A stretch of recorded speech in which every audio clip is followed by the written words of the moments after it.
Vamos lá, gente, vamos continuando aqui a nossa leitura. Minha Formação, do Joaquim Nabuco, é um livro, eu estou lendo, ele está em domínio público, então está num site específico do domínio público.gov.br, e aos poucos a gente vai fazendo uma leitura não linear, uma leitura permeada com apontamentos meus aqui. Legal? Dentro das possibilidades, evidentemente, porque eu não conheço bem historicamente o momento em que vivia e o momento que está vivendo o Joaquim Nabuco. Sei que é uma personagem importante na história do Brasil. Fazia muito tempo, talvez desde da minha universidade, faz muitos anos, que eu queria ler essa obra e agora peguei essa obra para ler aí minha formação, que é muito recomendada. E aí a gente vai fazendo aqui, eu faço a leitura, né? E vamos fazendo uma leitura juntos aqui, tá bom? Vou começar então pelo capítulo 3. Vamos lá, vamos ver se eu consigo ler pelo menos um capítulo. Se não, daí a gente para antes. Vamos devagar, a gente vai lendo. Os vídeos estão todos numerados aqui para facilitar. Legal? Vamos lá então. Ó. Capítulo 3, 1871 a 1873, chama-se Na Reforma. Caí assim da academia, tendo vencido o preconceito que torna relutante para certos espíritos a forma monárquica.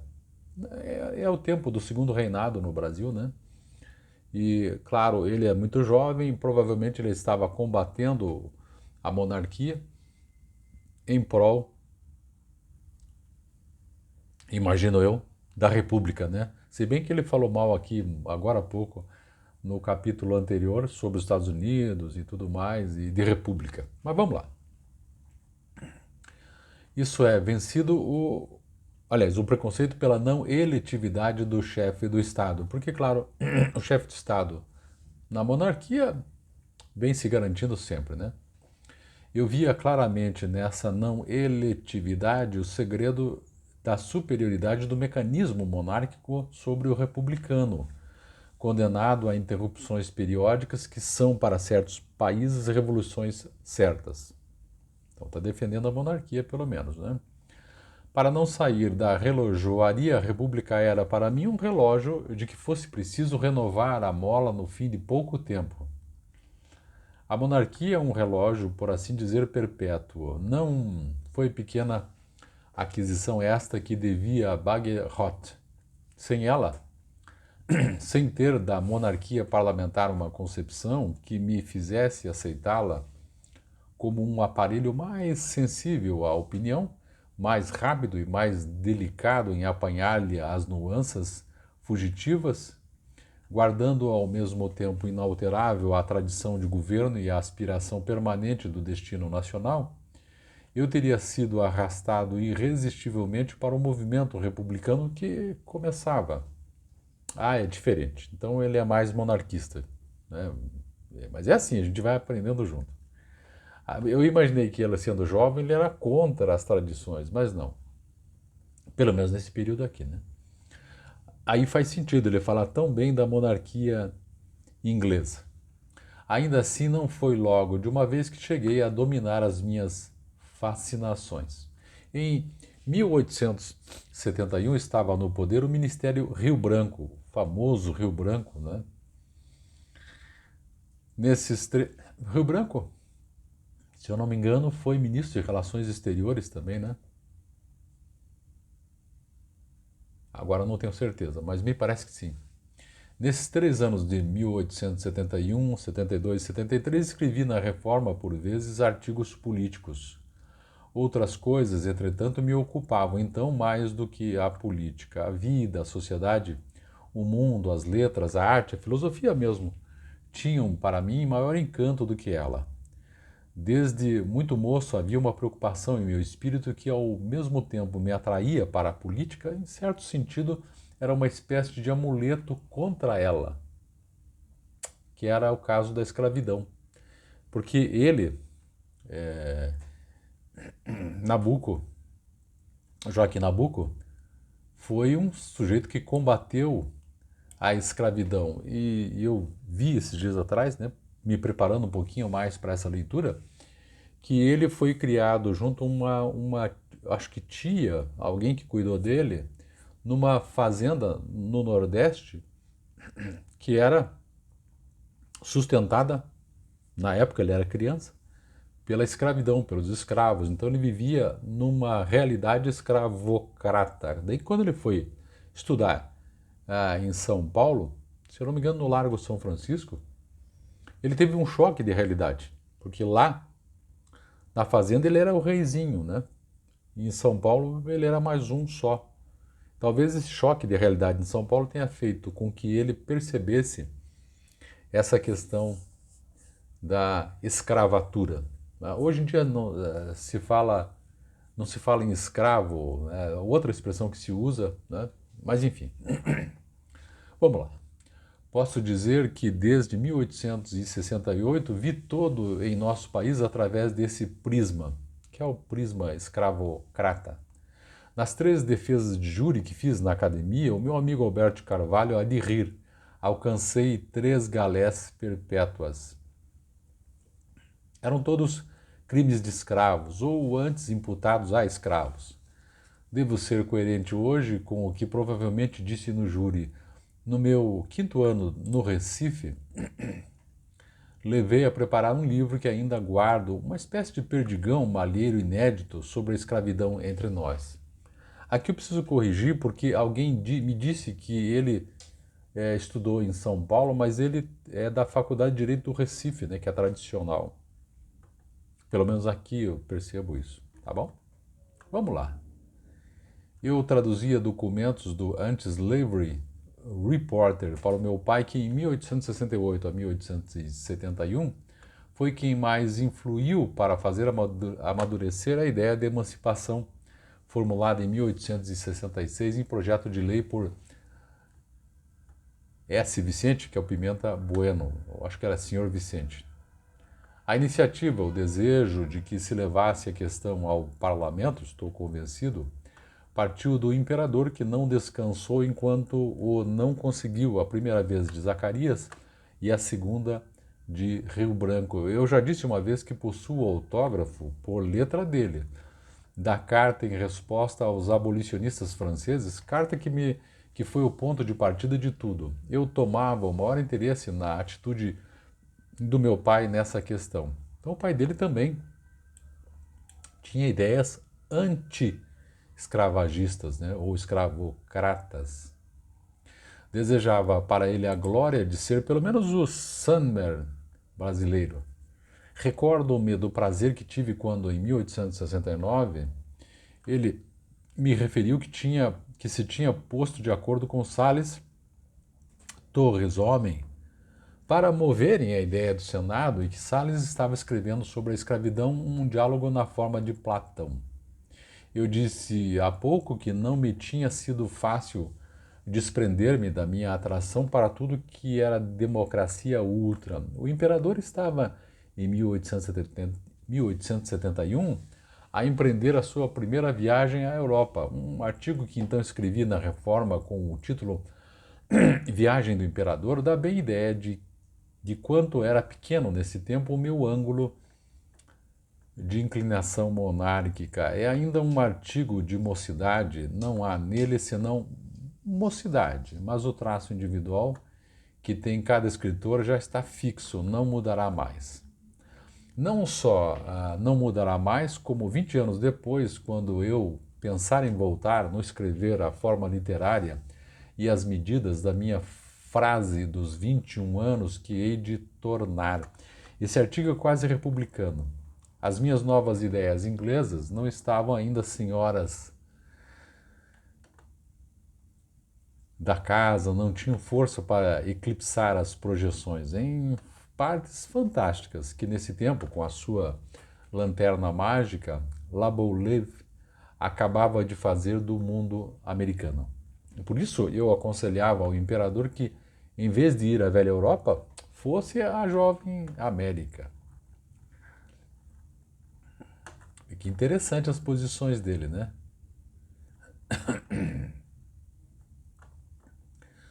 Aqui agora, entre aspas, vamos continuando aqui. Sobretudo, ele compreenderia uma coisa, quer dizer, o imperador compreenderia uma coisa. Ao ver os Estados Unidos à frente do progresso industrial e moral, compreenderia que os reis podem bem ser uma hipótese, um luxo, uma superfetação. Ao ver uma sociedade amplamente liberal e livre, governando-se sem rei, ele compreenderia que, em certas épocas, os povos podem dispensar qualquer tutela. Ao ver a família honrada e respeitada, eu referia-me à pureza do lar e ao respeito dos americanos pela mulher, tornada uma religião. Olha que interessante, né? A figura feminina, segundo ele, para os americanos, era uma figura de respeito na sociedade, né? Interessante essa questão. Não, e interessante porque ele escreve ali quase chegando no ano de 1900, então faz muito tempo isso, né? Imaginando que a observação dele esteja correta, né? Ao ver aqui, ao ver, tá? Ao ver a religião feita, o laço moral das almas e a trituração dos cultos, chegando quase ao número dos indivíduos sem produzir outro efeito senão o de uma maior tolerância e maior fraternidade, ao ver a civilização crescendo em terra virgem como uma árvore de enormes raízes e de grande sombra, ao ver a vanguarda do progresso ocupada por uma república, não merecia eu um primeiro prêmio Laboulaye? Tudo isso ele aconselhou o imperador a fazer. Eu não sei se ele tinha tratativas com o imperador, não sei como é que funciona na época. O imperador perderia o culto monárquico em que comungam os reis, ao ver, por outro lado, esse poder que passa de um soldado para um lenhador, para um alfaiate, sempre é o mesmo, íntegro e perfeito, ele guardando o amor da família, que cresceria, porque já não era a dinastia, perderia o culto à hereditariedade. Isto é, olha que interessante, ele diz, acho eu que se o imperador... Então, aqui é o Dom Pedro II, né? O de Barba.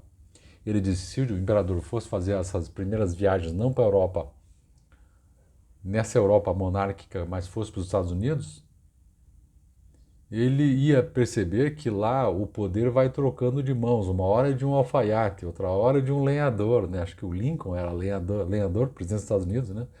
Outra hora é de um soldado. Interessante por conta das eleições, né?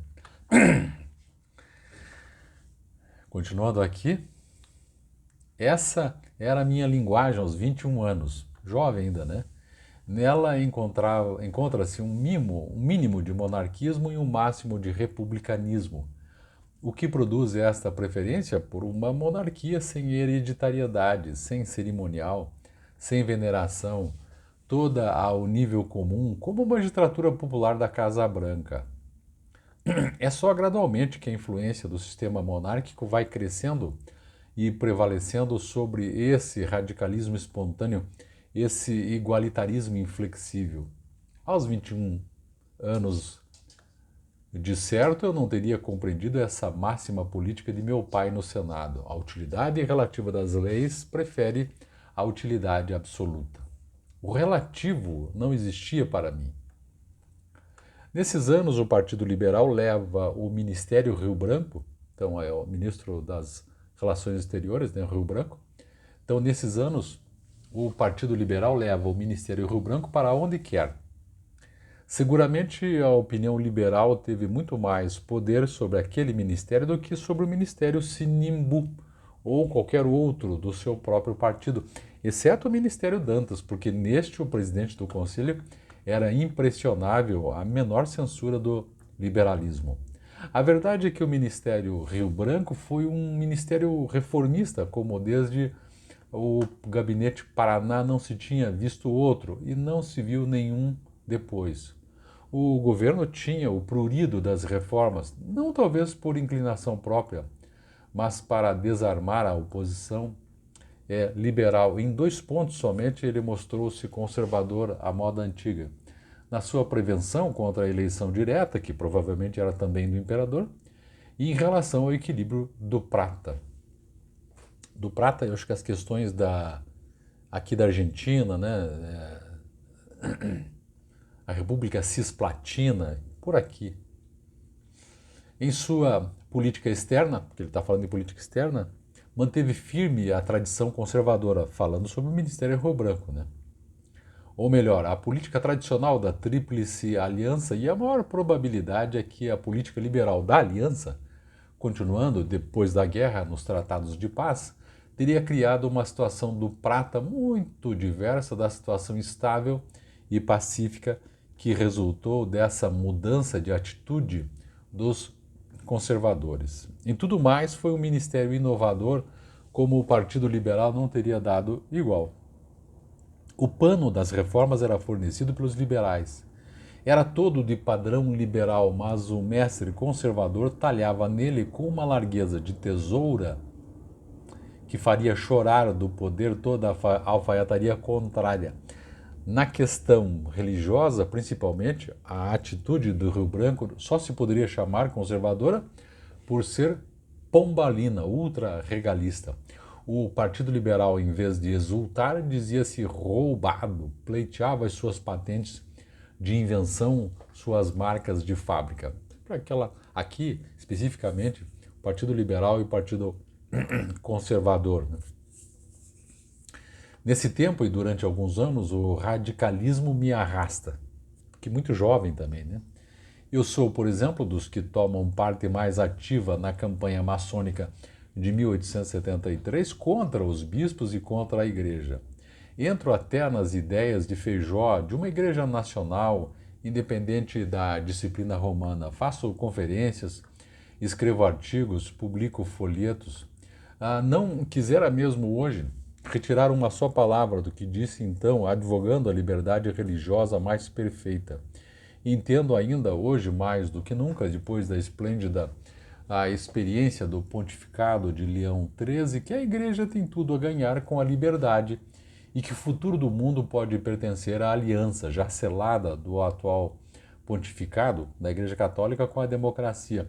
Não é sob Leão XIII, que era o Papa da época, né, que o liberalismo há de ser mais suspeito e provavelmente este pontificado não será um acidente feliz, mas sim um pouco de partida definitivo, a data de uma nova era na história do catolicismo. Vê que as questões de liberalismo e conservadorismo, você vê que estão, nessa época, bastante adiantadas. A gente foi perdendo isso depois, principalmente nós, e talvez, quero crer, né, não sei se eu estarei certo nessa análise, essa questão está voltando agora. Do meio capenga, mais volta, né? Vamos voltar aqui para o nosso negócio. Do que preciso fazer renúncia em favor das traças que o consumiram é de tudo que nesses opúsculos escrevi em espírito de antagonismo à religião, com a mais soberba incompreensão de seu papel e a necessidade superior a qualquer outra de argumentar a sua influência, a sua ação formativa, reparadora, em todo caso consoladora, em nossa vida pública e em nossos costumes nacionais, no fundo transmissível da sociedade. Naquele tempo, porém, como teria eu acolhido uma manifestação como esta, cada vez mais verdadeira, mais do que só hoje sinto a profundeza e o alcance do senador Nabuco em 1860 no Senado, há duas necessidades. O pai dele acho que era político aqui. Há duas necessidades, a meu ver, muito importantes na situação moral do nosso país. A primeira é a difusão do princípio religioso no interesse da família e da sociedade. Aqui são princípios não muito liberais, né? Posso dizer, falando a nova gíria científica, que eu não tinha então nada de estático, era todo dinâmico. Um ministério, e ele é muito jovem, que escrevendo, sempre lembrando disso, né? Um ministério conservador que se encarrega de realizar, aliás, ele escreveu depois isso aqui, mas ele está traçando aquelas ideias de muito jovem ainda. Um ministério conservador que se encarrega de realizar as reformas liberais produz forçosamente no campo liberal uma grande confusão. Para quem começava como eu a vida política automática na imprensa e no clube do partido, a política do ministério pouco importava. o alvo continuava o mesmo, não obstante indistintamente, pela voz do sangue, a discutir com um governo conservador que fazia as reformas liberais. Eu preferia discutir com a fração que se separava do nosso partido para formar o Partido Republicano. Então, interessante que os conservadores faziam reformas liberais.